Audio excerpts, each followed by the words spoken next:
Hello students, welcome back to my channel. Vishal Gupta आपका teacher. कैसे हो आप सब स्टूडेंट्स? अब हम कंटिन्यू करने जा रहे हैं। ये जो सैम्पल पेपर हमारा चल रहा है उसके 28, 29 एंड 30 क्वेश्चन, 3 क्वेश्चंस करेंगे, 28, 29 एंड 30, जो 4 मार्क्स वाले हैं। ठीक है बच्चों, तो पहले बात करते हैं बच्चों क्वेश्चन नंबर 28 की। क्वेश्चन नंबर 28 ये देखिए 2 पार्ट्स में है, मतलब यहाँ ये करना है या ये करना है, दोनों नहीं करने। 2 पार्ट्स का मतलब ऑप्शंस गिवन है।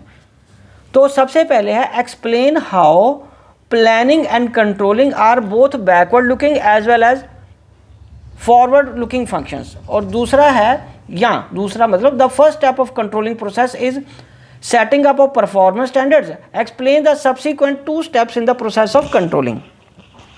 इन दोनों में से कोई करना है आपको पेपर में, बट मैं यहाँ आपको दोनों के आंसर्स बता देता हूँ क्या आना है। पहला तो ईजी है कि plans are prepared for futures and are based on the forecast about the future conditions. Therefore, planning involves looking ahead and is called forward looking function. उसके बाद on the contrary, planning is like a postmortem of past activities to find out deviations from the standards. In that sense, controlling is backward looking function. However, planning is guided by the past experience and the corrective actions initiated by the control function aims to improve future performance. Thus, planning and controlling are both backward looking as well as forward looking function. ठीक है बच्चों, तो इसका मतलब आ गया जो भी book आपके पास है उसमें आपको ये वाला टॉपिक अच्छे से याद होना चाहिए, दैट्स इट। और फिर आप उसको 150 वर्ड्स तक लिखोगे। चलिए अब हम बात करते हैं। पहला स्टेप वो कह रहा है कि कंट्रोलिंग के प्रोसेस का ये है setting up of standards, explain the subsequent 2 process steps. तो उसके अगले 2 कौन से हैं? मेजरमेंट ऑफ एक्चुअल परफॉर्मेंस, और उसके बाद दूसरा क्या बच्चों? Comparing actual performance with standards. ठीक है जी। तो पहला पॉइंट आप जैसे एक्सप्लेन करना चाहो कर सकते हो, उसके बाद आगे एक्सप्लेन कर सकते हो। मैं यहीं पे आपको इन 2 पॉइंट्स के बारे में ये तो लिखना ही पड़ेगा, यही 2 पॉइंट्स। जो भी बुक है आपके पास उसमें से याद कर लीजिए। अगर आप ये भी याद करना चाहते हो, आप वीडियो को पॉज करके स्लो करके ये लाइन या ये सेंटेंसेस लिख सकते हो। उसके बावजूद भी अगर आपको कोई दिक्कत आती है कि सर ये क्वेश्चन कैसे अटैम्प्ट करना है, तो आप अपनी क्वेरी मेरे को क्वेश्चन कमेंट बॉक्स में भेजिए, मैं उसमें आपको सूटेबल रिप्लाई ज़रूर दूंगा। ठीक है बच्चों, चलिए अब हम बढ़ते हैं क्वेश्चन नंबर 29 की तरफ। 29 क्वेश्चन है बच्चों, वो हमें देखने में लग रहा है क्या है, ये केस स्टडी। ओके बच्चों, तो अब हमें क्या करना है इसमें? केस स्टडी तो ये है 29 नंबर का। 29 नंबर में हमें ये क्वेश्चन दिया है, when Chandrashekhar Shukla return to India after completing a certificate course in food quality assurance and quality control from Netherlands, he was convinced that he would be able to fulfill his grandfather's dream of converting their 58-acre land into a fertile farm. He started by setting out specific goals and laid down related activities to be performed to achieve the goals.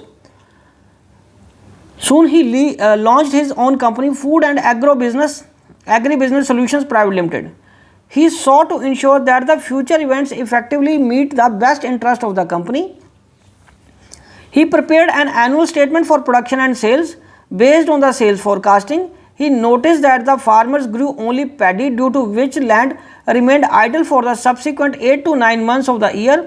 He identified and assessed various alternatives through which farms could be utilized for remaining months of the year. Through this accurate vision, judgment and systematic thinking based on the analysis of the fact, he presented a scheme to the farmers where both paddy and vegetables could be grown. ठीक है बच्चों, तो अब आगे इसका क्या है, हमें आइडेंटिफाई क्या करना है?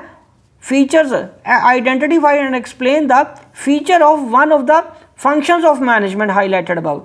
तो इसका मतलब ये जो फीचर होते हैं फंक्शंस ऑफ मैनेजमेंट के, ये आपको बताना है। तो अगर इसकी हम बात करें कौन से फंक्शन के ये फीचर्स हैं, तो फंक्शन है ये प्लानिंग का। ठीक है बच्चों, ये किसका फंक्शन है? प्लानिंग का। और प्लानिंग के आप फीचर्स बताने हैं, क्योंकि वो प्लान ही तो बना रहा है वो। इसका सबसे पहले आएगा planning focuses on achieving objective. Planning किस पे फोकस करता है? अचीविंग ऑब्जेक्टिव्स पे। ठीक है जी। और इसका अब सेकंड क्या आएगा, planning is futuristic, okay. And third क्या आएगा बच्चों, प्लानिंग इन्वॉल्व्स डिसीजन मेकिंग, ठीक है। चौथा, planning is a mental exercise. तो इसके अलावा अगर कोई अब कोई किसी एक को ऐड और करना चाहते हो या किसी को ये याद नहीं रखना चाहते तो आप वो भी इंडिपेंडेंट हो, कोई भी फीचर 4 आपको लिखने पड़ेंगे, क्योंकि उन्होंने मांगे कितने हैं, एक्सप्लेन द फीचर्स, 4 मार्क्स का, तो 4 तो एटलीस्ट लिखने पड़ेंगे, ठीक है। तो ये मैं आपको फोर्स नहीं करूँगा कि यही लिखो, बट आपको प्रॉपर तरीके से ये याद होना चाहिए। ये वाले 4 पॉइंट्स आपको याद करने हैं। मैं दोबारा रिपीट कर देता हूँ। Planning focuses on achieving objectives, planning is futuristic, planning involves decision making, planning is a mental exercise, ठीक है बच्चों। ये हमारा क्या आ गया, फीचर्स ऑफ प्लानिंग। चलिए अब हम आगे बढ़ते हैं क्वेश्चन नंबर 30 की तरफ, 30। सो क्वेश्चन नंबर 30 क्या कह रहा है बच्चों, give any 4 points of difference between advertising and personal selling, ठीक है। तो इसके 4 पॉइंट देने हैं, वो तो बहुत सिंपल है, फ्लैट क्वेश्चन है, 4 मार्क्स का, 4 पॉइंट्स कोई भी आप लिख सकते हो। ये देखो बच्चों, ये उन्होंने जो क्वेश्चन में दिए हैं वो 7 पॉइंट दे दिए, मतलब पूरा क्वेश्चन आपको बना के दे दिया।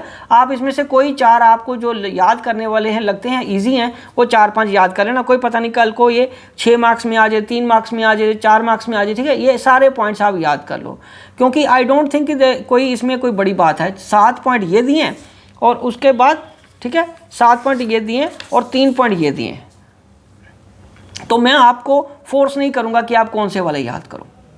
कोई 4 है तो आपको इसका मतलब सारे याद कर लेना, और जो आपको लगे कि ये इजी है आपके लिए, इसको रिकॉल करना या याद रखना, वो 4-5 याद रख लो, ठीक है जी। एडवर्टीजमेंट क्या होती है वो तो आपको पता ही है, it's a impersonal form of communication, और personal selling is a personal form of communication, ठीक है। और advertisement involves transmission of standardised message, and personal selling based is sales talk is adjusted keeping in view of the customer's background and needs. Advertisement inflexible है और ये highly flexible है। Personal selling it reaches masses, it's only limited number of people can be contacted. In advertising cost per person reached very low and the cost per person is quite high, ठीक है जी। तो इसमें हम क्या करेंगे, ये 4-5 point आप याद कर लेना, ओके बच्चों। तो ये 30th क्वेश्चन कंप्लीट हो गया। अब हम आगे बढ़ेंगे 31 की तरफ, लेकिन वो 6 मार्क्स के हैं, ठीक है जी। ये हम अगली वीडियो में करेंगे, ठीक है बच्चों। Wishing you good luck.